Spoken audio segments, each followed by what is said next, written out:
இன்னைக்கு நம்ம சௌராஷ்டிரா ஸ்பெஷல் கருப்பட்டி பன் அல்வா செய்ய போகிறோம். நம்ம தமிழ்நாட்டில் பன் அல்வா எங்கேயும் செய்யவே மாட்டாங்க, எங்கேயுமே கிடைக்காது. இது சௌராஷ்டிரா ஸ்பெஷல் அல்வா. ஸோ இது நம்ம 3 இன்க்ரீடியன்ஸ் இருந்தால் நம்ம வீட்லேயே நம்ம செய்யலாம். அதுக்கு ஒரு பேன் எடுத்துக்கலாம், 1 ஸ்பூன் நெய் ஊற்றிக்கலாம். இப்போ அதில் முந்திரியை போட்டு நல்லா ஃப்ரை பண்ணி எடுத்துக்கலாம். ஒரு மீடியம் சைஸ் பண்ணை நம்ம இது மாதிரி பிச்சு இந்த மிக்சி ஜாரில் போட்டு இதை தூள் பண்ணிக்கலாம். முந்திரி ஃப்ரை ஆச்சு, இது வேறு கிண்ணத்தில் எடுத்து வச்சிடலாம். இப்போ முந்திரி எடுத்து வச்சாச்சு. இப்போ நம்ம தூள் பண்ணி வச்ச பண்ணை தூளை 1 ஸ்பூன் நெய் போட்டு அதையும் இப்போ லைட்டாக வறுத்துக்கலாம். அந்த நெய்லேயே பண்ணை கொஞ்சம் வறுத்துக்கலாம். இந்த பண்ணை இந்த நெய்யில் நல்லா ஃப்ரை பண்ணிக்கலாம். இது ஃப்ரை ஆகட்டும். அதுக்குள்ளே நம்ம இது இனிப்புக்காக நான் கருப்பட்டியை உடச்சி வச்சுருக்கேன். இப்போ இதை ஒரு சின்ன பேனில் போட்டுக்கலாம்.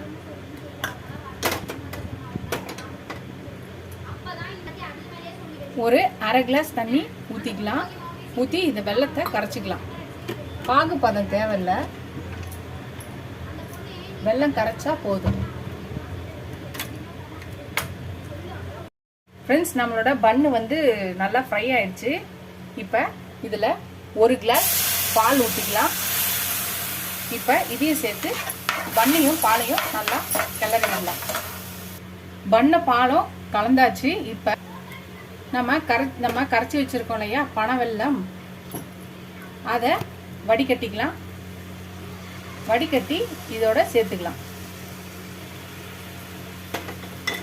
இப்போ இதையும் சேர்த்து நல்லா மிக்ஸ் பண்ணலாம். இது நல்லா ஒன்றா சேர்ந்து கடாயில் ஒட்டாமல் அல்வா பதத்துக்கு வர வரையும் இதை நம்ம கிண்டிக்கிட்டே இருக்கணும். இப்போ கொஞ்சம் 1 ஸ்பூன் நெய் ஊற்றிக்கலாம். அப்பப்போ நம்ம தேவைப்படும் போது 2-3 வாட்டி நெய் ஊற்றிக்கலாம். ஒரு ஸ்பூன் ஊற்றி கிளறி. ஃப்ரெண்ட்ஸ், நம்மளோட பன் அல்வா பாருங்கள், சௌராஷ்டிரா ஸ்பெஷல் பன் அல்வா ரெடி ஆகிடுச்சு பாருங்கள். நல்லா திரண்டு வருது கடாயில் ஒட்டாமல். இந்த நேரத்தில் நம்ம வறுத்து வச்ச முந்திரியை போட்டுக்கலாம்.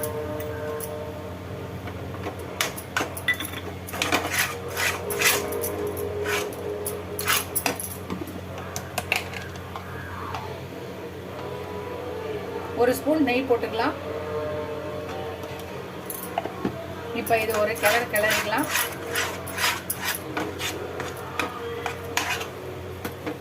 பாருங்க ஃப்ரெண்ட்ஸ், நல்லா திரண்டு வருது பாருங்க கடாயில் ஒட்டாம. இந்த பதம் வந்தாலே போதும். அல்வா பதம் வந்தாச்சு. எல்லாம் திரண்டு வருது, செம்மையா வந்து பாருங்க. நம்ம சௌராஷ்டிரா போக வேண்டிய அவசியமே இல்லை. தமிழ்நாட்டில் கிடைக்காதுன்றத நம்ம இனிமேல் கவலைப்பட வேண்டிய அவசியம் இல்லை. நம்ம இந்த 3 இன்க்ரீடியன்ட் வீட்டில் வச்சுட்டு நம்மளே இனிமேல் வீட்டிலே செஞ்சு சௌராஷ்டிரா ஸ்பெஷல் பன் அல்வாவை நம்ம செஞ்சு சாப்பிட்லாம். அடுப்பை நிறுத்திடலாம். அவ்வளோதான் ஃப்ரெண்ட்ஸ், நம்மளோட சௌராஷ்டிரா ஸ்பெஷல் பன் அல்வா வீட்டில் ரெடி பண்ணி டைப் பண்ணாச்சு. செம்மையாக இருக்குது, டேஸ்ட்டாக இருக்குது. சுட சுட சாப்பிட இன்னும் சூப்பராக இருக்குது. ஆற வச்சு நீங்கள் இதே மாதிரி ட்ரை பண்ணிவிட்டு எப்படி இருக்குன்னு சொல்லுங்கள். இந்த வீடியோ உங்களுக்கு பிடிச்சிருச்சுன்னா லைக் பண்ணுங்கள். உங்கள் ஃப்ரெண்ட்ஸ்க்கு என்னோட சேனலை ஷேர் பண்ணி சப்ஸ்கிரைப் பண்ண சொல்லுங்கள். இந்த வீடியோவை ஷேர் பண்ணி அவங்களையும் செஞ்சு பார்த்துட்டு எப்படி இருக்குன்னு சொல்லுங்கள். நீங்கள் உங்களுக்கு செய்ய தெரியாதுன்னா செய்கிறவங்க யாரும் அவங்கக்கிட்ட சொல்லி செஞ்சுத்தான்னு சொல்லி சாப்பிட்டு பாருங்கள். சாப்பிட்டு பார்த்துட்டு எப்படி இருக்குன்னு சொல்லுங்கள். இந்த வீடியோ உங்களுக்கு பிடிச்சிருச்சுன்னா லைக் பண்ணுங்கள். ஃபஸ்ட் டைம் என் சேனலை பார்க்கணும், சப்ஸ்கிரைப் பண்ணிட்டு பாருங்கள். எவ்வளோக்கு எவ்வளோ சப்ஸ்கிரைப் பண்ணி லைக் பண்ணி கமெண்ட் பண்ணுறீங்களோ அவ்வளோக்கு எவ்வளோ என்கரேஜிங்காக இருக்கும். எனக்கு புது ரெசிபிஸ் கூட ஹெல்ப்ஃபுல்லாக இருக்கும். இதோட அடுத்த வீடியோவில் பார்க்கலாம். Tata, bye by.